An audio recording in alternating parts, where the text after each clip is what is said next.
Itu yang sebenarnya dilakukan oleh mereka. Saya banyak bukti yang, karena saya cukup lama, hampir 8 tahun saya melakukan penelitian tentang Hizbut Tahrir Indonesia, jadi saya mengumpulkan banyak bukti termasuk dokumen-dokumen yang mereka tulis sendiri.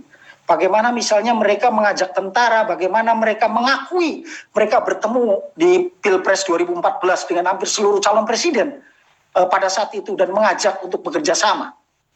Itu kita tahu semua, itu ada semua bukti, fotonya, korannya, beritanya ada semua. Belum lagi mereka mengklaim mereka menguasai STPDN. Kenapa? Karena birokrat. STPDN itu juga dimasuki oleh mereka.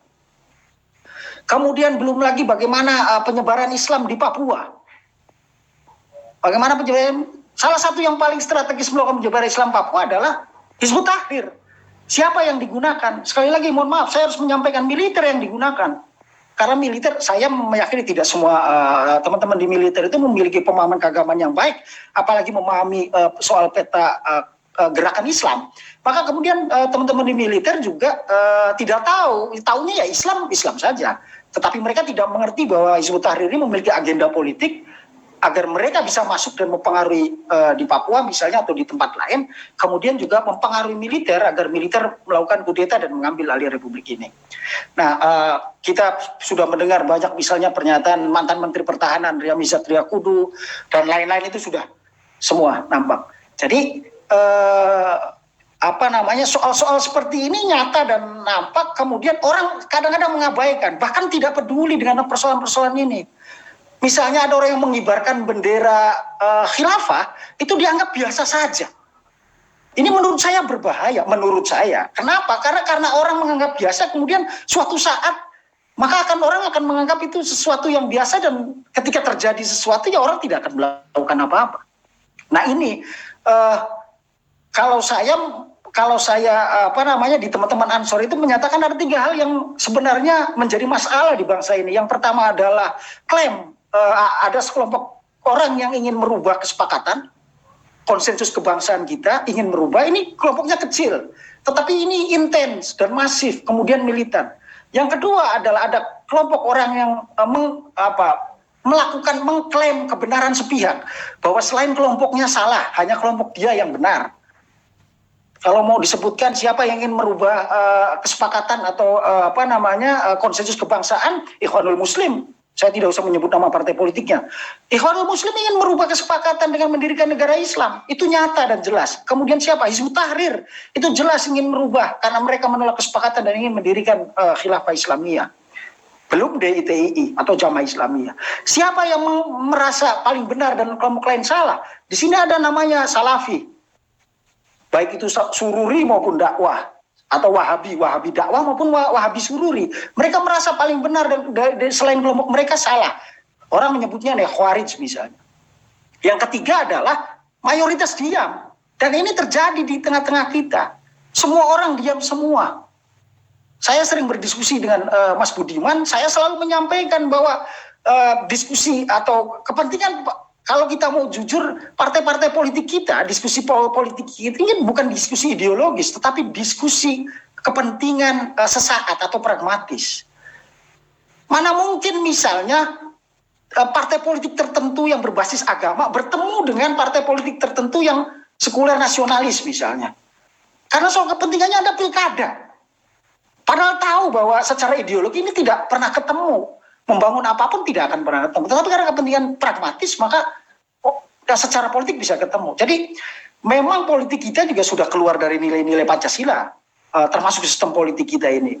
Nanti Mas Budiman yang menurut saya akan banyak mengupas soal bagaimana kehidupan bangsa Indonesia, baik dari politik, sosial, ekonomi maupun budaya yang berhubungan dengan ideologi Pancasila.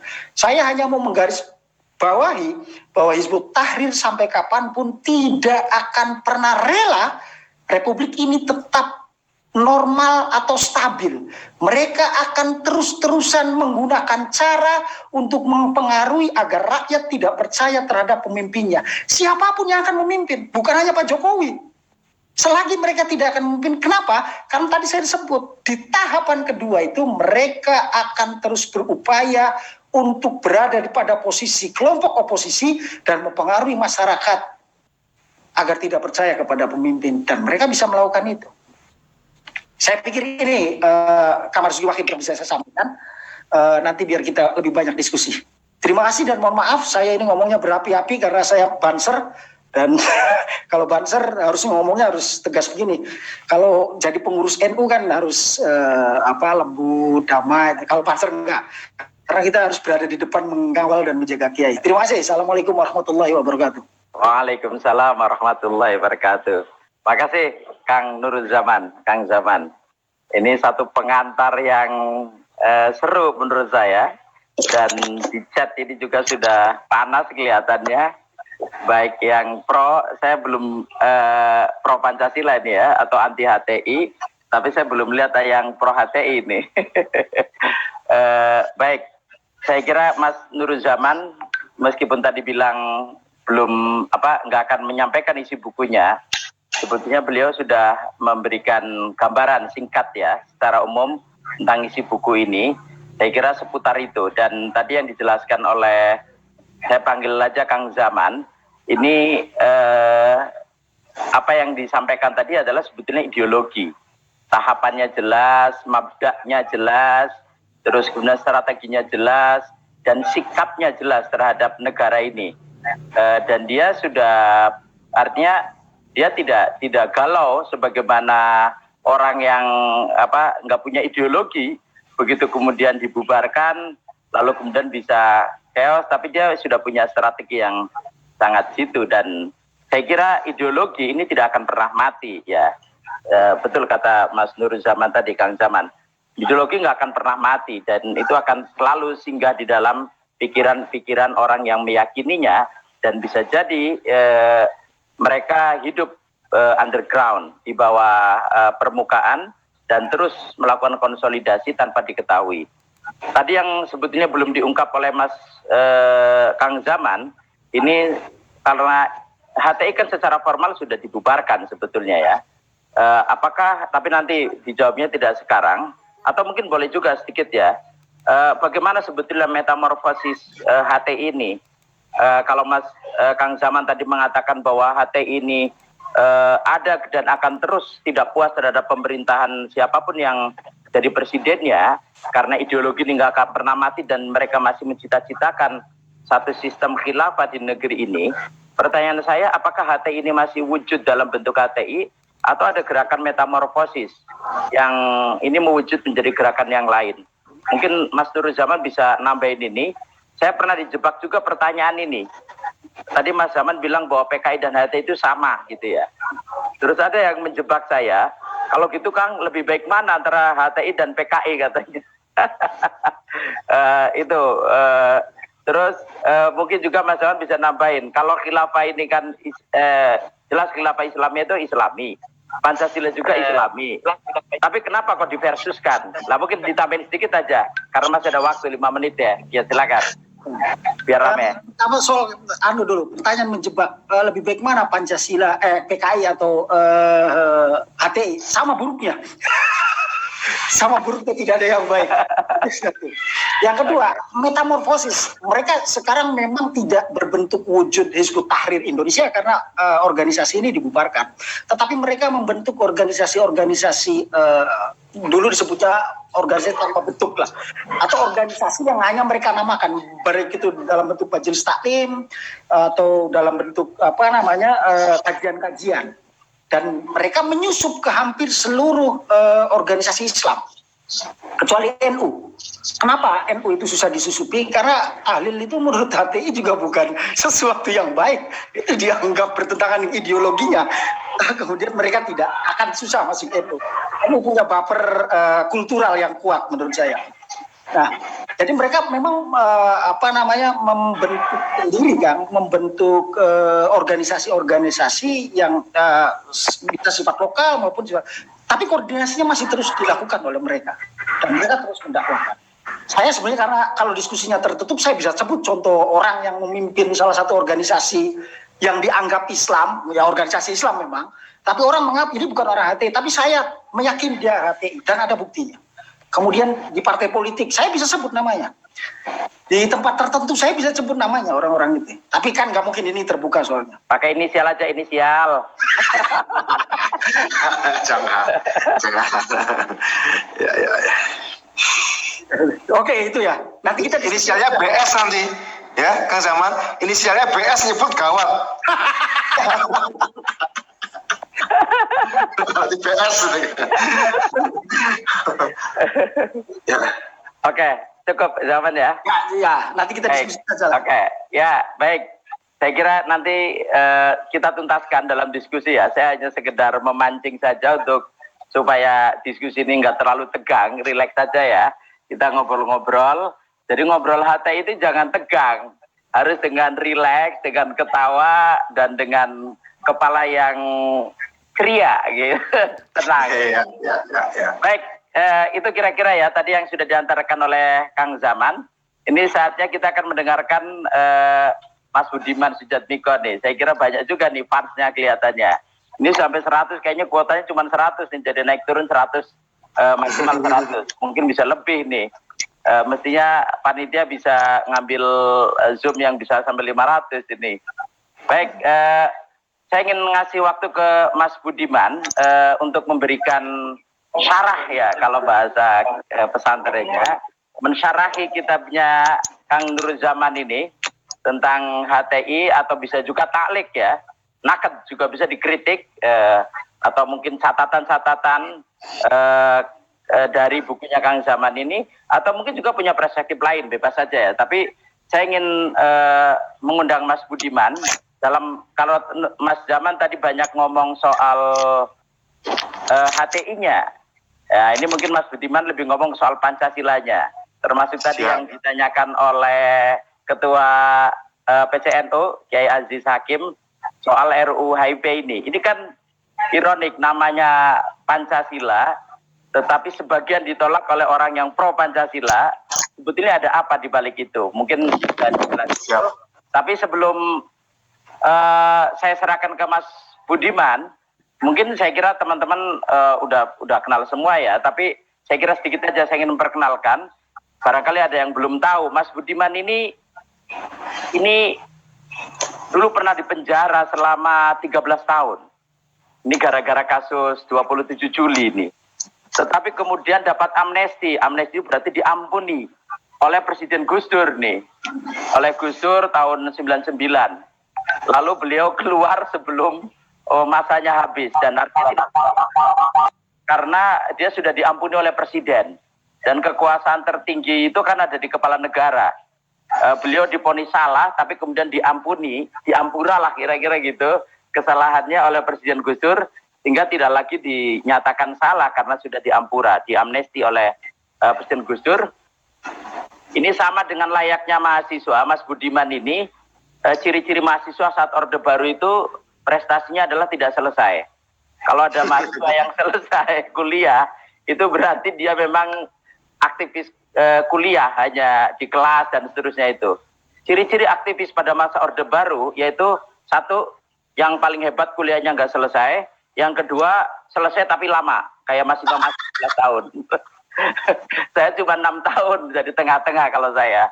Lah Mas Budiman ini juga sama, beliau nggak selesai di UGM, terus kemudian di penjara, langsung jadi aktivis kemana-mana bikin PRD, terus kemudian baru sekolah itu setelah keluar dari penjara, dan sekolahnya nggak tanggung-tanggung di London, University of London, S1-nya, terus kemudian teruskan di Cambridge di Inggris juga, dan sekarang saya nggak tahu udah S3 atau belum Mas Budiman, mungkin belum, nggak sempat, atau nggak penting S3 lah. Artinya Mas Budiman juga ini seorang akademisi, peneliti yang saya kira dulu sangat terkenal dengan teori-teori kritisnya ya, waktu zaman Orde Baru, dan beliau punya buku Anak-anak Revolusi, yang ini menjadi buku wajibnya para aktivis, kira-kira gitu. Dulu aktivis PRD, sekarang juga masih banyak yang membaca buku ini sebagai satu pegangan. Saya kira dulu PRD menjadi satu monumental dan Mas Budiman pernah membacakan manifesto PRD ini di sidang saat itu. Sekarang Mas Budiman mendirikan ini inovator 4.0 Indonesia tahun 2018. Ini kumpulan para peneliti, para akademisi untuk melakukan kajian-kajian yang sangat serius dan membaca situasi kontemporer hari ini. Saya kira itu, yang lain saya kira teman-teman udah banyak kenal dan kita nggak berlama-lama, nggak usah. Ya, ingin mendengarkan apa komentarnya Mas Budiman, baik terkait buku ini maupun juga tidak terkait nggak apa-apa, tapi masih seputar Pancasila dan HTI dan khilafah. Silakan Mas Budiman, waktu untuk Anda. Assalamualaikum warahmatullahi wabarakatuh. Waalaikumsalam warahmatullahi wabarakatuh. Pertama-tama saya ingin ucapkan terima kasih kepada panitia dari PC Nahdlatul Ulama Kabupaten Cirebon, lewat Kang Asep, lewat Gus Zaman yang sudah memperkenalkan forum yang sangat terhormat ini. Khususnya itu ya. Tapi secara umum saya juga ingin berterima kasih kepada kaum Nahdien secara umum, baik yang struktural maupun yang kultural, baik yang di cabang-cabang maupun di pesantren-pesantren maupun di banom-banom. Karena kaum Nahdien ini dari kacamata saya pribadi dalam berbagai macam episode dan tahapan perjuangan demokrasi, perjuangan strategis, saya sering banyak bertemu di lapangan dan bertemu di banyak pemikiran, baik yang generasi yang sudah lebih sepuh di Nahdlatul Ulama, almarhum Gus Dur, terus Gus Hasim, kemudian juga beberapa yang lain, dan salah satunya sekarang adalah Kang Zaman. Bagi saya, Nahdlatul Ulama itu bukan sekedar organisasi keagamaan, tapi organisasi kebangsaan. Itu tanpa diragukan lagi. Sebagai seorang nasionalis, Soekarnois, kami menemukan sekutu sangat terpercaya di Nusantara ini dari kalangan Nahdien, terutama karena memang kami sering bertemu di desa-desa. Kebetulan selama saya proses menjadi anggota DPR pertama kali 2009-2014 yang berhasil di Banyumas Cilacap, Jawa Tengah, nggak jauh dari Cirebon, maupun juga ketika saya di Jawa Timur, saya yang tidak berhasil. Saya banyak bertemu dengan kalangan pesantren, kalangan Nahdien, dan saya banyak belajar. Dan saya merasa bahwa pesantren yang dikelola oleh kalangan Nahdien ini adalah, menurut saya, maaf kalau ini nggak berlebihan, saya pikir ini akan menjadi pertahanan terakhir Nusantara, akan jadi pertahanan terakhir Indonesia. Ya, pertahanan terakhir Indonesia. Tentu saja dengan bersama kaum nasionalis lain ya, teman-teman Muhammadiyah, juga teman-teman Katolik mungkin di NTT dan segala macam. Tapi saya melihat pesantren jangkauan yang luar biasa, masif sampai ke akar rumput. Menurut saya merasakan teman-teman itu punya safety net, punya jaring pengaman spiritual, jaring pengaman kultural. Spiritual dan kultural ini ketika menyatu, dia nggak bisa dikalahkan. Karena itu, saya dengan Kang Zaman pernah diskusi berapa kali bertemu. Kang Zaman, kalau kaum Nahdien yang spiritual dan kultural yang sudah menyatu ini ditambahi satu lagi, teman-teman bukan cuma berhasil mempertahankan apa yang baik dari Indonesia dan apa yang baik dari Islam, tapi juga berhasil mengamankan masa depan. Kalau ditambahi satu lagi, bukan cuma spiritual dan kultural, tambahi satu lagi, yaitu apa? Technological. Saya sering bilang gitu. Technological, jadi penting. Kultural, spiritual, technological. Jadi saya waktu itu sebenarnya punya rencana dengan Kang Zaman ini, kita mau keliling dengan teman-teman pesantren, dengan teman-teman NU, Nahdien, terutama yang muda-muda ya. Ayo kita ngomong bagaimana teman-teman NU terlibat dalam inovasi-inovasi teknologi dan inovasi-inovasi sosial. Nah, ini akan masuk ke ideologi, Mas Kang Wahid ya, akan masuk ke ideologi. Kenapa dua ideologi yang bertarung di dunia, ya, yang punya pengaruh dunia hari ini, itu kan tercermin dari dua negara besar hari ini, yaitu Amerika Serikat dan RRC. Ya, Amerika Serikat jelas representasi dari ideologi kapitalisme, ya, kapitalisme liberalisme, ya, ideologi ekonomi politiknya. Cina resminya komunisme, meskipun menurut saya dalam prakteknya RRC itu ya konfusianis lah, konfusianisme yang sekuler, gabungan antara nasionalisme Cina, konfusianisme dan sosialisme tapi tidak ortodoks, ya, tidak komunistis.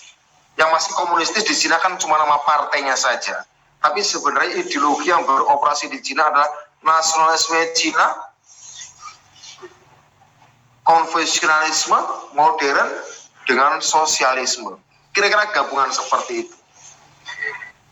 Dua ideologi yang direpresentasikan dua negara besar ini punya ekspresi, dan keduanya apa yang membuat mereka bisa bertahan adalah karena mereka punya ekspresi teknologi atas ideologinya.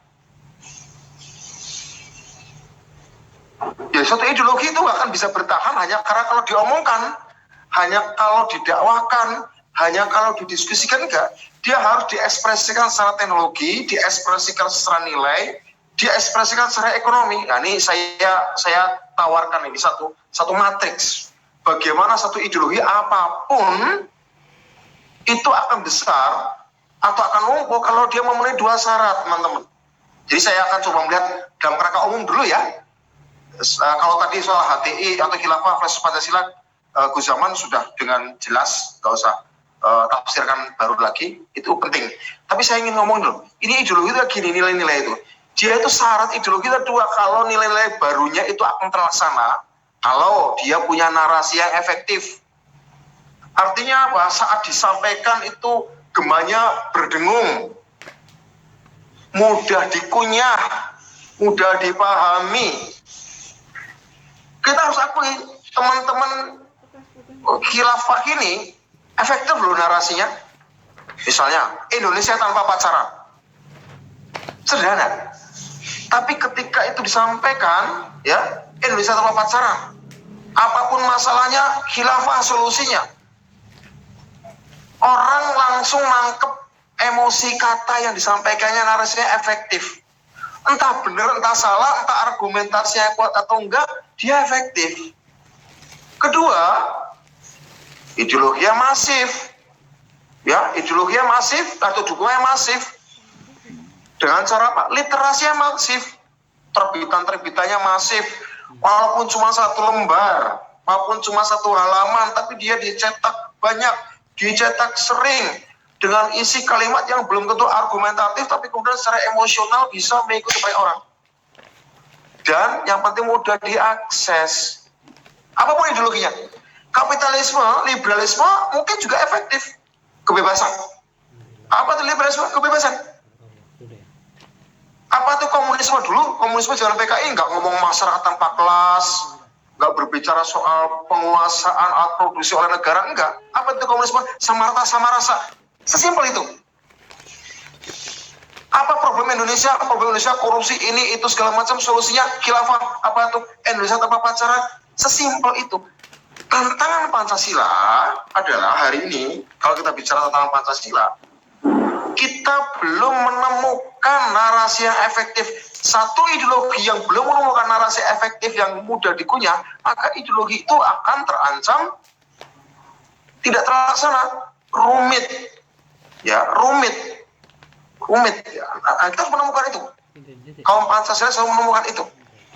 Apa sih? Kalau dalam pengertian saya, kalau ditanya pada Budi Masudiko, Pancasila itu apa? Pancasila bagi saya adalah menciptakan masyarakat berdana, berdata, berdaya. Misalnya seperti itu. Pancasila itu apa? Pancasila di era revolusi 4.0, itu syaratnya cuma sederhana. Pada sila pertama kita harus beriman, pada sila kedua, ketiga, keempat, kelima harus berdata. Itu aja. Pancasila di era sekarang kalau kita ingin relevan, pada sila pertama harus beriman, pada sila kedua sampai sila kelima harus ditopang data, harus ditopang dana, dan harus ditopang daya. Sesimpel itu misalnya. Jadi, nah ini kita ngomong dana nih tadi. Suatu ideologi akan bertahan, berkembang, meskipun barangkali diikuti oleh segelintir orang pada awalnya, akan kita berkembang kalau kita naik ke atas, dia punya model insentif, model bagi rezeki kalau dalam bahasa sehari-harinya. Suatu ideologi tidak akan bisa berkembang kalau dia tidak tahu bagaimana membagi rezeki. Yang lebih penting. Penting loh soal bagi rezeki itu, kapitalisme jelas. Bagi rezekinya ya pasar bebas. Investasi, kira-kira begitu ya. Kompetisi, free fight, utang. Kira-kira gitu kan, kapitalisme cara membagi rezekinya, ada kebebasan berhutang, kebebasan berinvestasi, itu kapitalisme misalnya. Ada jelas bagi rezekinya ada. Bukan cuma pada tataran filosofis, tapi pada sampai tingkatan teknis, sampai pada tingkatan emosional. Nah, kalau kita membaca iklan, reklama, advertising untuk membeli barang, itu kan ideologisasi dari kapitalisme. Saya nggak mengatakan itu baik atau buruk, bisa saja baik. Kalau wajar kita konsumsinya menjadi buruk. Kalau kita berlebihan konsumsinya misalnya, kapitalisme jadi buruk kalau dia kemudian mendorong konsumsi yang berlebihan, orang jadi boros misalnya, lupa berproduksi, habis waktunya untuk membeli, untuk belanja, lupa untuk kita memproduksi sendiri, itu jadi buruk misalnya. Tapi misalnya ada hal yang nggak kita bisa produksi, kita butuhkan hanya negara lain atau orang lain yang bisa memproduksinya, dan kita kemudian baca iklan, dan kemudian tertarik ada produk yang kita butuhkan, saya membelinya. Rangsangan saya untuk berkonsumsi termuncul dari saya dan saya memilihnya. Itu adalah cara kapitalisme ya, sebagai sebuah sistem, sebuah ajaran ekonomi membagi rezekinya dan juga bagaimana mensosialisasikan narasinya. Belanjalah, berinvestasilah. Itu seperti itu contoh. Nah, Pancasila hari tantangannya adalah bagaimana dia mampu merumuskan, kalau Pancasila ingin secara emosional didukung rakyat, bagaimana dia secara emosional mampu membangun narasi efektif. Misalnya apa? Keadilan sosial bagi seluruh rakyat Indonesia. Apa relevansinya di era teknologi informasi, di era teknologi digital? Menurut saya, mendigitalkan keadilan sosial, misalnya itu adalah cara melaksanakan sila kelima. Mendigitalkan permusyawaratan yang dipimpin ya oleh hikmah kebijaksanaan, kerakyatan yang dipimpin oleh hikmah kebijaksanaan dalam permusyawaratan perwakilan. Apa bentuknya? Mendigitalkan atau meng-4.0-kan keadilan sosial, kerakyatan yang dipimpin oleh hikmah kebijaksanaan dalam permusyawaratan perwakilan. Artinya apa? Proses musyawarah harus didigitalkan. Misalnya berbasis data. Yang dimusyawarahkan itu basisnya data, bukan basisnya asumsi, bukan basisnya persangkaan atau subjektivitas. Basisnya data. 3. Persatuan Indonesia. Mendigitalkan persatuan Indonesia. Sudah dilakukan oleh Pak Jokowi. Misalnya dalam bentuk palaparing. Ya, palaparing.